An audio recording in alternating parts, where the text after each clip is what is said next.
Corporations are people, my friend Bill. I mean, and it specifically goes through that corporations are people, and therefore corporations have the right to say you violate my religion and leave. And that's so different from what 93 was. Well, so this is also interesting to me in part because as soon as you say corporations are people, then that also draws up for me a whole set of concerns about Citizens United that isn't really, at least prima facie, isn't about civil rights per se, but is about this idea of, and I think we saw it in Hobby Lobby as well. This is Hobby Lobby. Right, This this idea of corporations having religious interest. I would disagree with the guest here saying that, I think it's a huge victory for the gay and lesbian community nationally. I think it's really, we can look at the laws and laws are changing, but laws are really just reflections of the culture.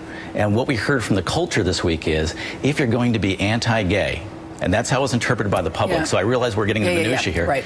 The public was saying, that's wrong. And a Republican conservative, one of the most conservatives in the Republican Party, did an about-face in a week. That's huge. That's a huge victory. So I realize in the legal issues, we will fight it out. We will see how it plays out. And I agree that it's not the deal we wanted, but we weren't going to have anytime soon a law in Indiana protecting gays and lesbians. But the fact that sexual orientation is mentioned in this bill, though I realize it is not a discrimination law, it's huge. No, right. And I think your point is well made that there are important questions about the actual law, the kind of in the weeds policy here. But there is also just this idea that we have that the world has shifted so much on its axis that I mean, look, my favorite thing that happened this week was actually in North Dakota around a very different kind of